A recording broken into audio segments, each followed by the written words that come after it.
I think people are realizing it was all a lie. It was a big lie for the people. What MAGA is really serving is, in this administration, who they're serving is their big donors.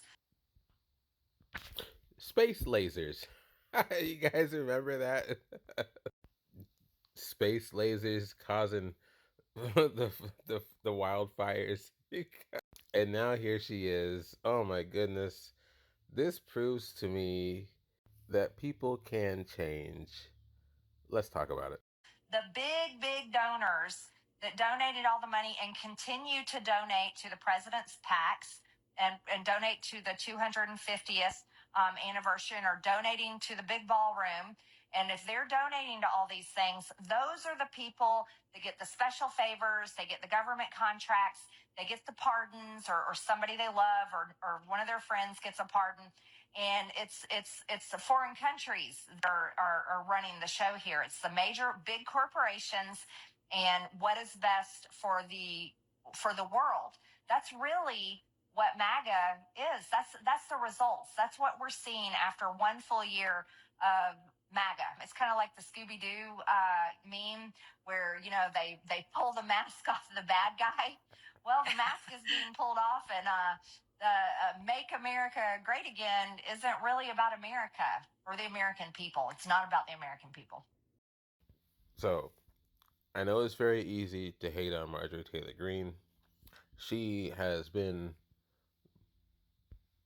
for this movement for since the beginning, right? She has perpetuated this whole thing, really.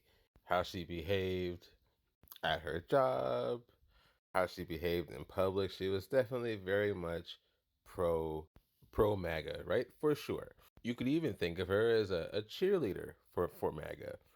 And I know we all have our thoughts as to why she's turning around and now saying different things. But I think she's been quite clear, honestly. I mean, maybe I'm wrong, but she has said time and time again that she's been disillusioned by this administration with their foreign policy, which I think is one of the big ones for her. APAC, Israel. I don't agree with her statement in this post about her saying that this administration's doing what's best for the world rather than the United States. But I do agree that there are indeed outside influences that perhaps have way too much influence over our country, our political system, over the people who represent us. I absolutely agree with that. The healthcare premiums going up and the whole government shutdown. She's been very much outspoken against that, acknowledging that MAGA has basically not done much, if anything, to protect those who are running out of those Obamacare subsidies, right? Because indeed her own family was affected. A selfish reason, but honestly, I think that's how a lot of things get done. Usually, if it affects somebody, especially somebody who has power and influence, they tend to move things along a little quicker. So I'm not mad at her for that. Whatever gives you perspective is a good thing, in my opinion. The Epstein files, she seems to be the only pro MAGA person that I've seen that has been so adamant about getting those files actually released and justice being brought to those people who were involved. She's been part of bipartisan efforts and everything to get that sucker out. She was even pulled into the Oval Office, or was that Boebert? I can't remember. But I know that our fearless leader was super upset with her too. She's had plenty to be disillusioned about, is my point. Regardless if she's trying to run for some kind of race or wants to become president or in the Senate or whatever, she's had multiple very clear reasons for this, which leads me to my core thought.